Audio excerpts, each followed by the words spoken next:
आज बात करते हैं क्रिकेट इतिहास की एक ऐसी जीत की जो हमेशा हमेशा के लिए याद रखी जाएगी।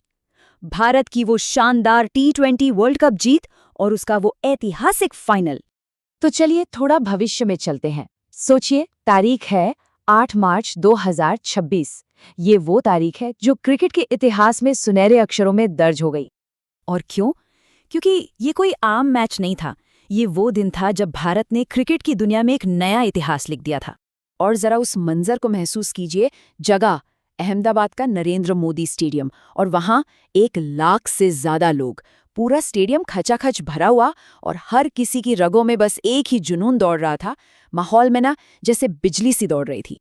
हर तरफ से स्टेडियम के कोने कोने से बस एक ही आवाज, एक ही गूंज, इंडिया इंडिया। तो ये सब हुआ कैसे? चलिए शुरू से शुरू करते हैं। सबसे पहले बात करते हैं भारत की बल्लेबाजी की, उस तूफान की जिसने इस जीत की नींव रखी। भारत की पारी की शुरुआत ही हुई एक धमाके के साथ।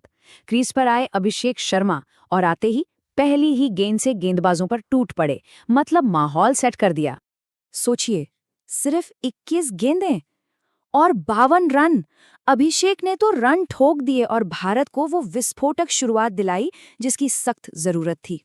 लेकिन अरे, पिक्चर तो अभी बाकी थी। असली तूफान तो तब आया जब क्रीज पर संजू सैमसन ने कदम रखा। और सैमसन ने जो किया वो तो बस कमाल था। उन्होंने तो जैसे पूरा समा ही बांध दिया। महज 46 गेंदों पर 89 रनों की वो पारी वाकई यादगार थी। उनके हर चौके, हर छक्के पर पूरा स्टेडियम बस एक ही सुर में चिल्ला रहा था, वाह सैमसन! ये रनों की बरसात यही नहीं रुकी। इस तूफान में एक और नाम भी जुड़ा, ईशान किशन। उन्होंने भी आकर अपना जलवा दिखाया और तेजी से रन बटोरे। ईशान ने भी देखिए सिर्फ 23 गेंदों पर 54 रन जड़ दिए। और इसके साथ ही भारत का स्कोर एक ऐसे पहाड़ की तरफ बढ़ रहा था जिसे पार करना किसी के लिए भी नामुमकिन सा लगने लगा था। तो इन तीनों की इस ताबड़तोड़ बल्लेबाजी का नतीजा क्या निकला?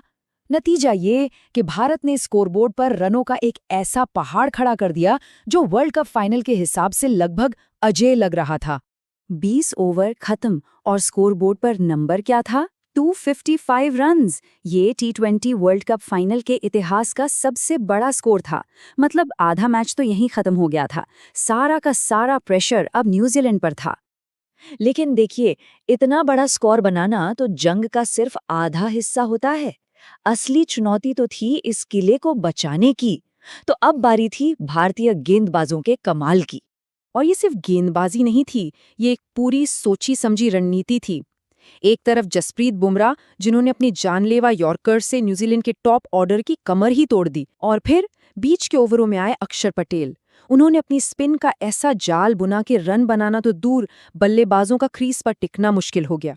मतलब एक तरफ से पेस अटैक, दूसरी तरफ से स्पिन। इस डबल अटैक के सामने न्यूजीलैंड की टीम पूरी तरह बिखर गई। प्रेशर बढ़ता ही जा रहा था। और फिर धीरे धीरे वो पल आने लगे जिसका हम सबको, पूरे देश को इंतजार था। एक ऐतिहासिक जीत अब बस कुछ ही दूर थी।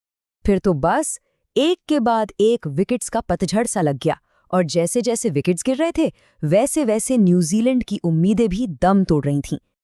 और आखिरकार नतीजा आया। भारत ने ये फाइनल मुकाबला पूरे 96 रनों के एक बहुत बड़े अंतर से अपने नाम कर लिया।